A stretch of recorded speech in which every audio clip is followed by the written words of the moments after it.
tenemos el placer de recibir en esta mesa a Ariel Sánchez, Dirección de Masculinidades para la Igualdad del Ministerio de Mujeres y Diversidad.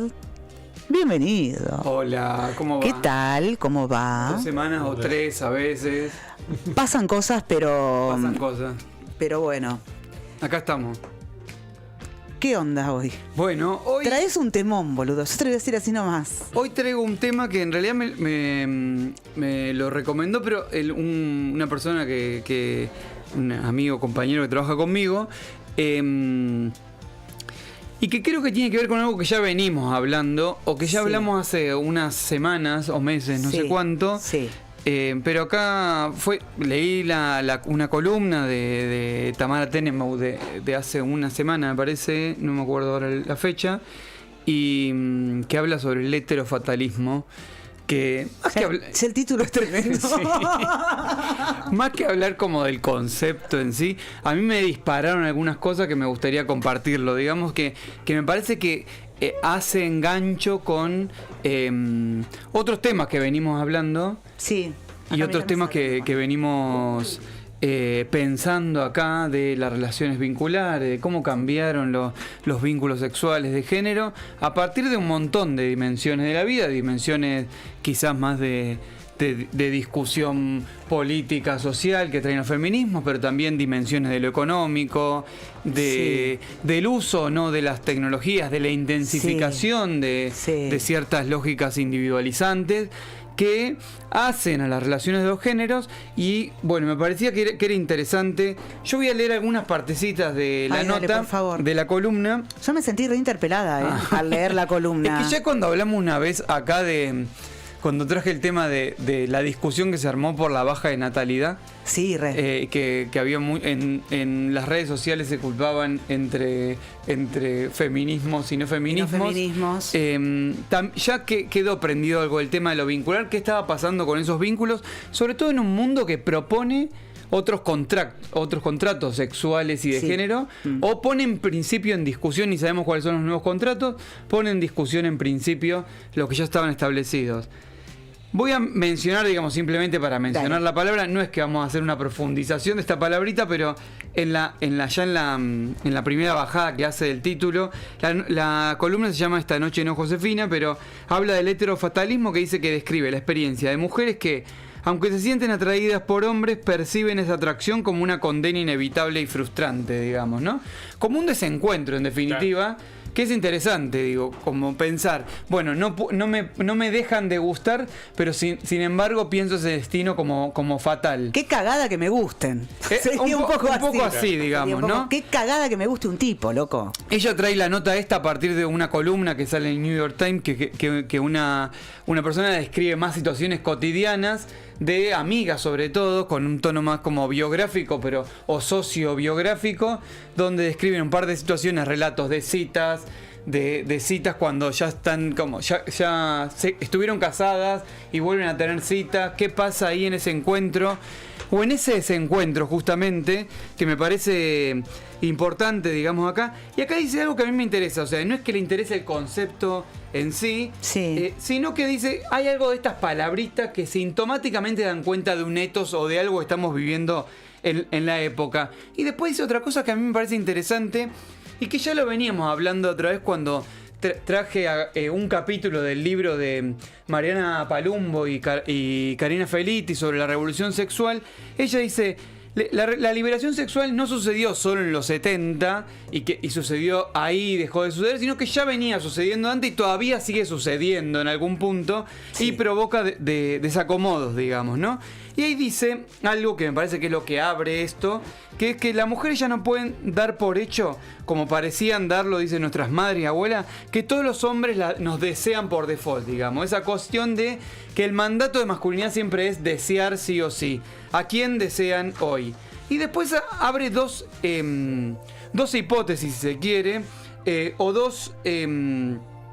Primero hable dos demonios, dice ella, contrapuestos que vinculan que se vincula a la masculinidad hegemónica y que ella los pensó cuando escribió El fin del amor, digamos, ¿no? Que era un poco primero, el más vinculado a la violencia, que ya conocemos, y sobre todo el ejercicio de la violencia física, digo, que es el más conocido. Ahí no tenemos problema, ahí lo podemos identificar. Se identifica y decimos, fácilmente. Ya está, listo. O estamos en contra, aunque sea de palabra. Exactamente. Pero habla de otro demonio y dice que ella lo nombra como la compulsión evitativa, ¿no? Y me parece importante de hablar para empezar a destrabarlo un poco de compulsión evitativa. Esta compulsión a evitar hablar, a evitar asumir ciertos conflictos, a evitar dar una respuesta, o inclusive a evitar el no muchas veces, a evitar el conflicto, ahí vamos. si se quiere, ¿no? Que me parece importante para algo que venimos hablando de la relación de los varones, muchas veces los mandatos de masculinidad, con el cuidado, con la relación con el otro. Y ella dice que es algo que quizás venía de antes. De hecho, da un ejemplo que es, ahora lo padecen las solteras, dice ella, que es interesante eso, ¿no? Lo padecen las solteras porque ellas desean y proponen y no encuentran respuestas o encuentran respuestas raras. Totalmente. Ella ahí da un ejemplo, digo, no desarrolla teóricamente esto, da un ejemplo. Salís con una persona, parece que está todo bien. Cuando le escribís, digamos, él ve ahí, no encuentra una respuesta. No es que está súper enamorado, pero tampoco es que no quiere verte nunca más y no responde. Y aparece, un día ve una foto tuya en las redes sociales, que este relato es el de cualquier amiga que lo pueda haber contado. 221-508-2447. Hola, perdida. Hola, hacemos algo. Y es como, digo, inmediatamente empiezan una serie de lucubraciones. Acá me parece importante esa serie de lucubraciones que nunca terminan en algo importante, que es si estamos hablando o no estamos hablando. Ella dice que viene de antes y que esto se sigue manifestando y que tiene que ver sin duda con cambios en esos pactos sexuales y de géneros, en cuestiones que se podían hacer y no se hacen, en esta cuestión de no dar por hecho ahora que los varones van a desear sí o sí, pero sobre todo me parece que también se intensifica.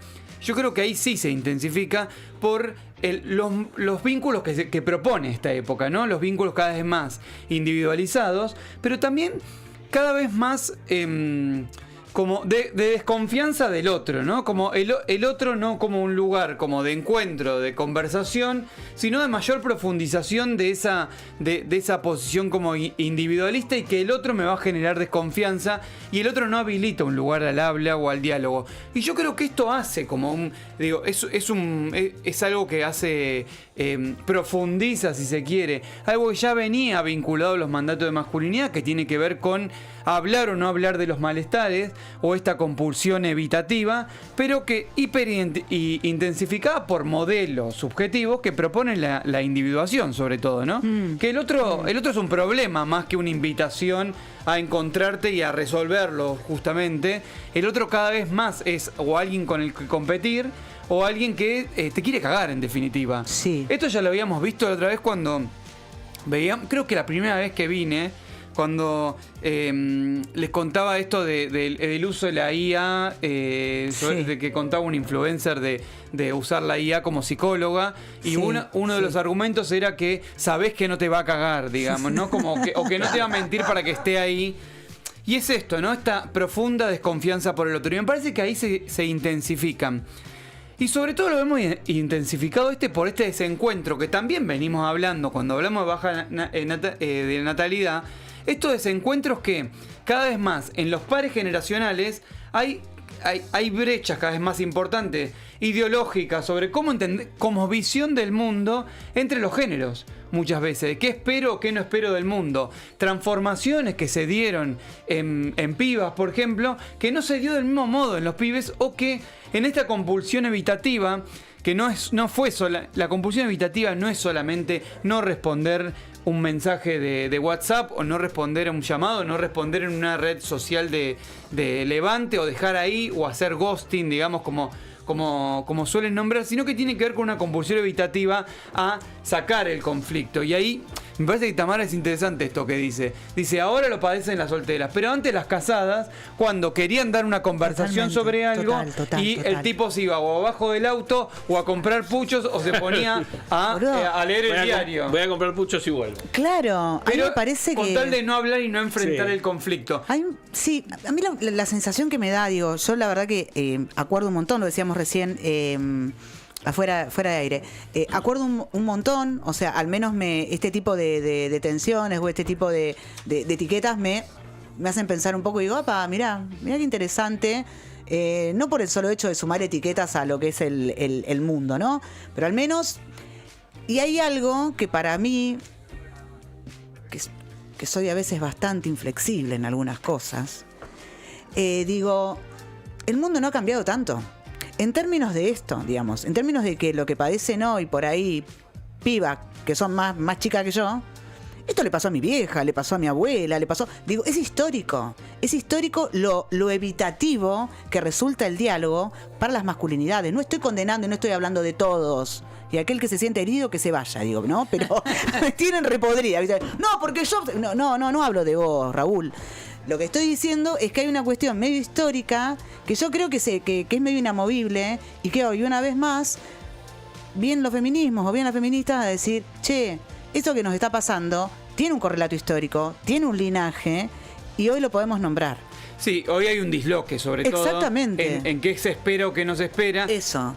Y lo que me parece que está sucediendo hoy, y también es una pregunta que nos debemos hacer, que me parece que es interesante. Y ahí ella mete el tema de los varones con estas hipótesis que tira. Y es si estamos dispuestos a escuchar ese malestar que aparece si la compulsión evitativa desaparece, digamos, ¿no? Si estamos dispuestos a escuchar eso que pueden llegar a decir esos varones, esa inquietud, esas incomodidades, esa forma de atravesar el conflicto, a veces aunque no nos guste, si estamos dispuestos a escucharlo, simplemente cancelarlo eso o ubicarlo en su lugar. Porque puede que lo que se diga desde ese malestar, puede que no nos guste, puede que no venga con un discurso, o sea que desde el silencio sale un discurso deconstruido simplemente, sino que venga con un montón de preguntas, inquietudes, miradas, inclusive acomodos, digamos, porque no están comprendiendo esa exigencia o no poder encontrar ese lugar.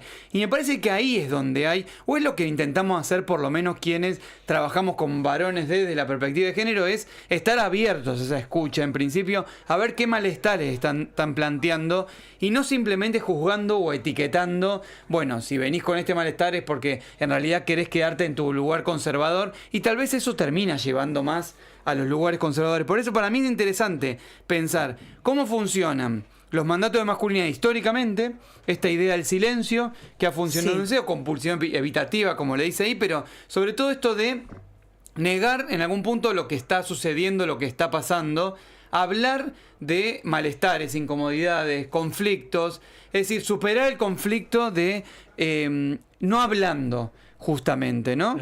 No poniendo en evidencia. Esto no pasa solamente en el vínculo heterosexual de un varón con una mujer. Pasa en los grupos de amigos. Pero claro, algo que nada, voy a hacer un paréntesis. El otro día fui, y de paso recomiendo un libro.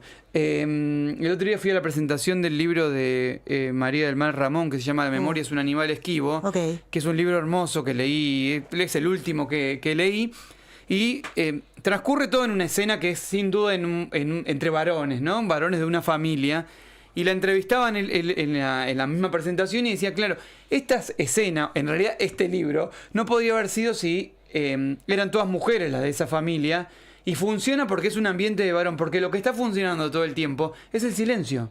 Maravilloso. Constantemente. Maravilloso. Digo, ¿en qué punto ese silencio también hoy hace match, si se quiere, con la intensificación de ese individualismo?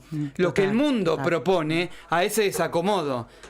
Y ahí me parece donde hay que pensar las estrategias para poder alojar esa posibilidad de escucha y de que hablen, inclusive cuando lo que hay para decir no nos gusta.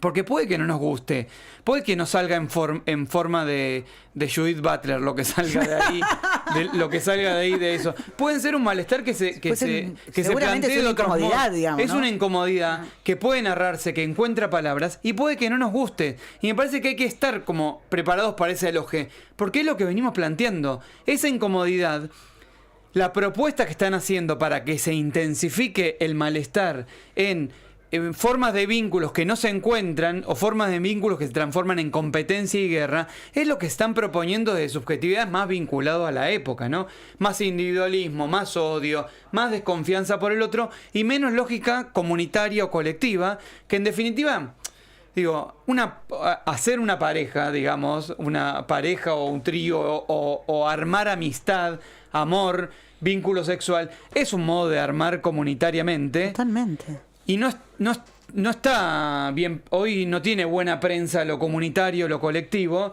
y me parece que se profundiza muchas veces entre varones esa mala prensa, porque hay cierta lógica que viene muy de la mano con las lógicas del silencio que se proponían históricamente. Sí. No creo que es porque, digo, cuando se habla de los varones son más de derecha, menos de derecha, o cómo se están diferenciando eso ideológicamente, creo que las ideas que se proponen hoy de mayor individualismo, mayor egoísmo, pegan mucho más o abrazan mucho más a lógicas que tenían que ver con mandatos de masculinidad históricos y que frente al desacomodo de esos mandatos o la puesta en cuestión de desacomodo, no encontramos tampoco estrategias para poder alojar ese malestar que sin duda provoca. Sí.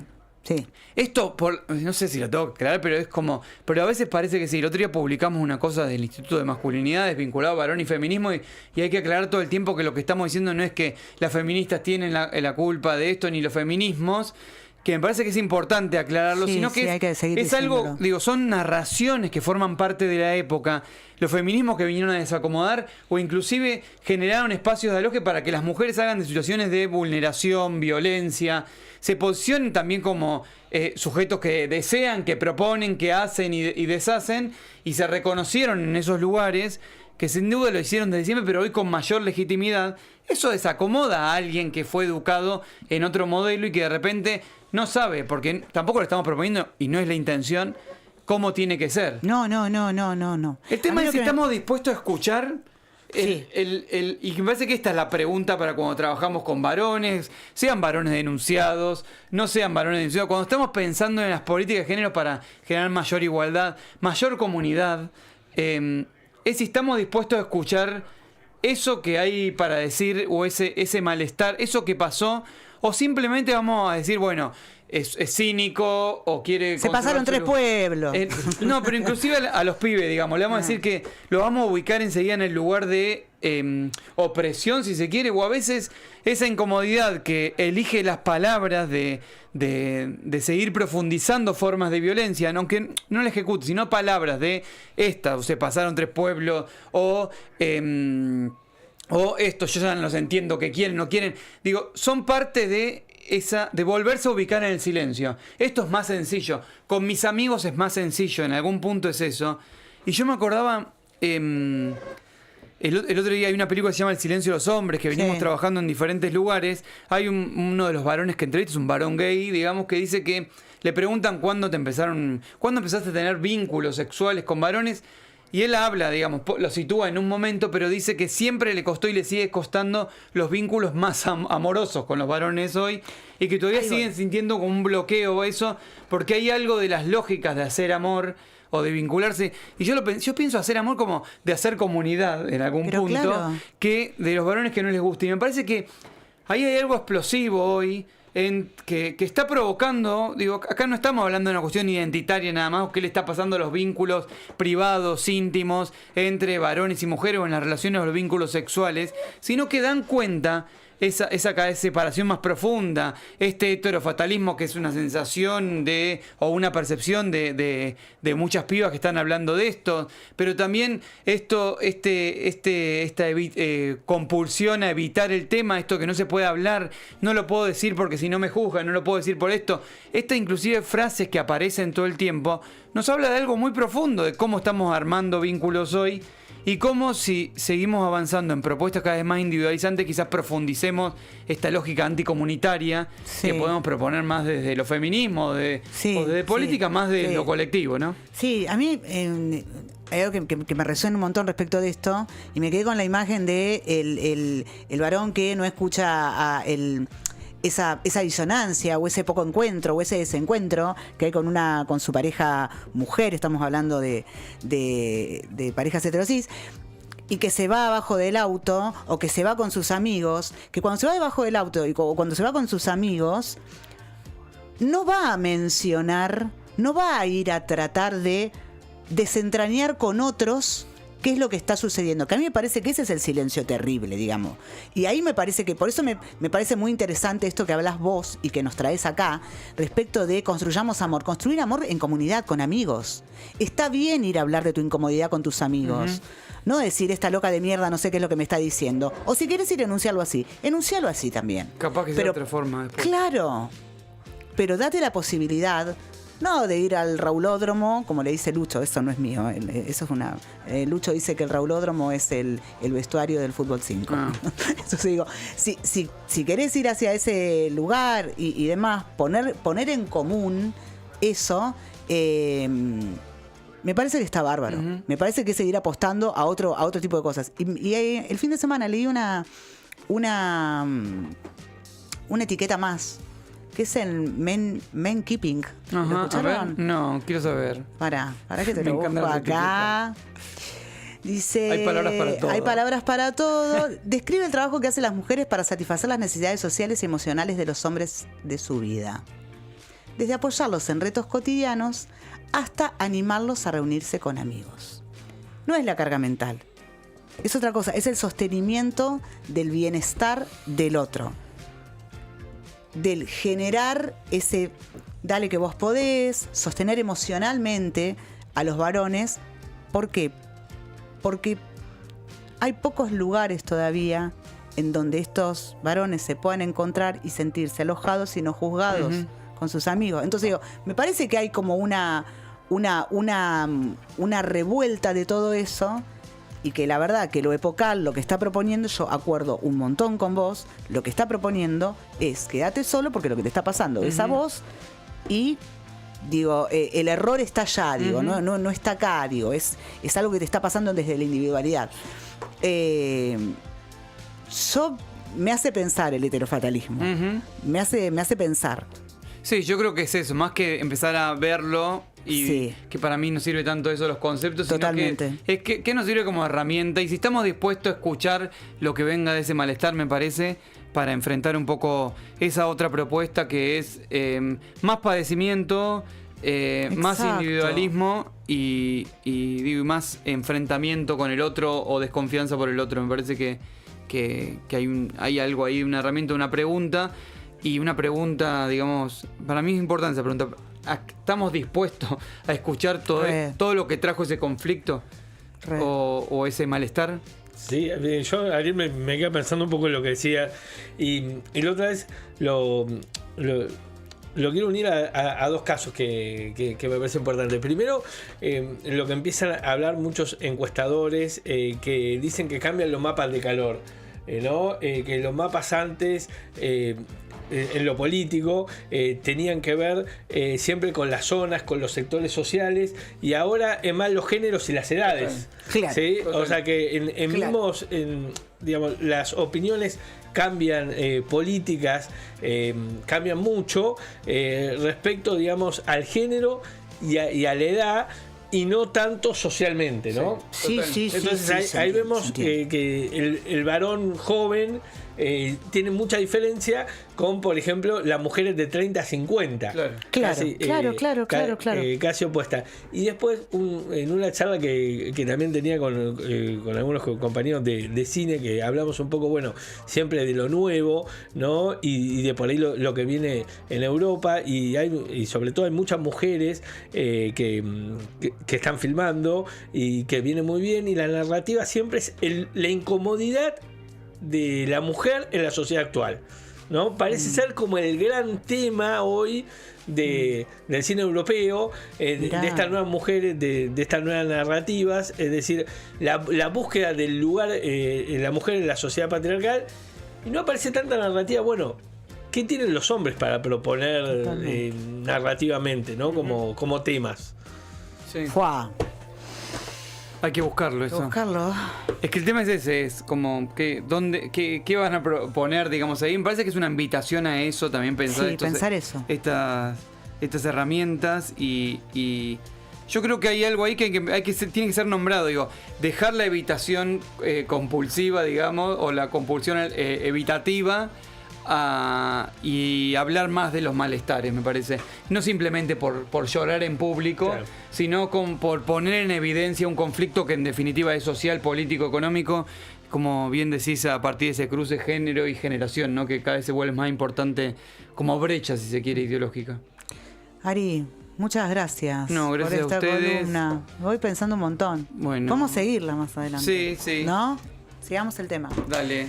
Ariel Sánchez, director de Masculinidades para la Igualdad del Ministerio de Mujeres y Diversidad de la Provincia de Buenos Aires.